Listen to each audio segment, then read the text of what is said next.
The suffering of this world is not accidental. It is not random misfortune. It is the natural condition of the conditioned soul who has forgotten Krishna. And because the cause is spiritual forgetfulness, the cure must also be spiritual. No material arrangement, no matter how sophisticated, can reach the root of suffering. Only devotional service, Krishna consciousness, can do that. Srila Prabhupada explains in the Bhagavad Gita as it is, 18.54 purport, that when a person is fully situated in Brahman realization, he becomes joyful. He no longer laments or hankers. That state of lamentation-free existence is not achieved by therapy or wealth or power. It is achieved when the soul is reconnected to its natural relationship with Krishna through bhakti.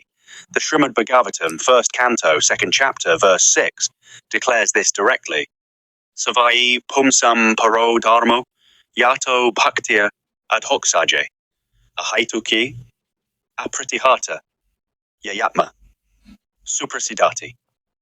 The supreme occupation for all of humanity is that work by which one can attain to loving devotional service unto the transcendent Lord.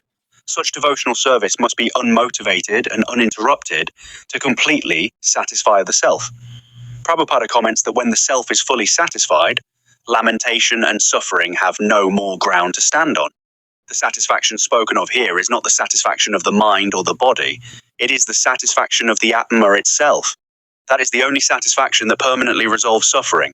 The Srimad Bhagavatam, Canto 1, Chapter 5, Verse 18, further instructs, Tasmat ekena manasa bhagavan sattvatam pate srotavya kirtitavyas ka dhyeya pujyaska nityada. The Lord is to be heard about, glorified, remembered, and worshipped constantly. This hearing and chanting is devotional service in its most accessible form, and it directly heals the consciousness. The mechanism is clear. Suffering in material existence arises from three sources: the adhyatmika, adhyadaivika, and adhybhautika miseries, those from one's own body and mind, those from other living entities, and those from natural forces. As long as one remains in the bodily concept of life, all three continue. Devotional service elevates the consciousness above bodily identification. When one genuinely understands, through practice and by the grace of the spiritual master and the Lord, that one is not this body, the threefold miseries lose their ultimate power over the soul. The Bhagavad Gita, chapter 2, verse 66 says, Nasti buddhir ayuktasya na kayuktasya bhavana na kabhavayata santir asantasya kuta sukham. Without devotional connection to Krishna, there is no intelligence, no steady mind, no peace. And without peace, there is no happiness. This is the logical chain that Prabhupada draws out repeatedly. Suffering and lack of peace are the same thing, and peace comes only through bhakti. The unique power of devotional service is that it acts even when it is in early stages. The Srimad Bhagavatam 1.217 declares, Shunvatam svakatha kursna punyashravana kirtana, hurdi anta sto hi abhadrani vidhunoti suhatsatam. Sri Krishna, the personality of Godhead, who is the well-wishing friend of the devotees, Klianses, the desire for material enjoyment from the heart of the devotee, who has developed the urge to hear his messages, which are themselves virtuous, when properly heard and chanted. The Lord himself enters the heart through the sound vibration of his glories and removes the contamination that causes suffering. This is not metaphor. This is the active mechanism of bhakti. Chaitanya Mahaprabhu, as recorded in the Chaitanya Charitamrita, Antya Lila, chapter 20, verse 12, confirmed, Seto darpana marjanam pava mahadavagnu nirvapanam shreya kairava kandrika vitaranam vidyavadu jivanam Anandam Buddhi Vadanam Pratipadam Purnamurtasvadanam Sarvatmasnapanam Param Vijayate Sri Krishna Sankirtanam.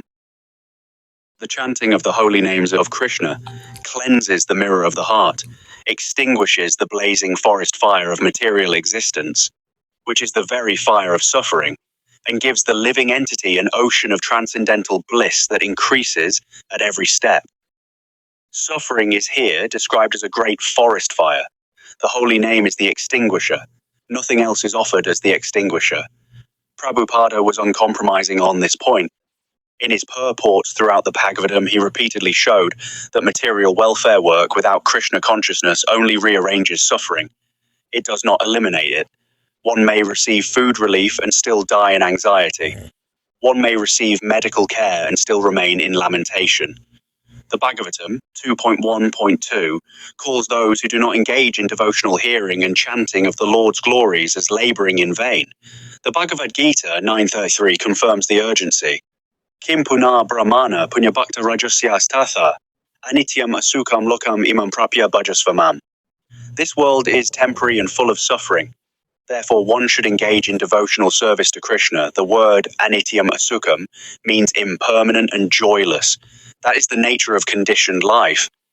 And the instruction that follows is not moral reform, not social improvement, but bhajasvamam, worship me.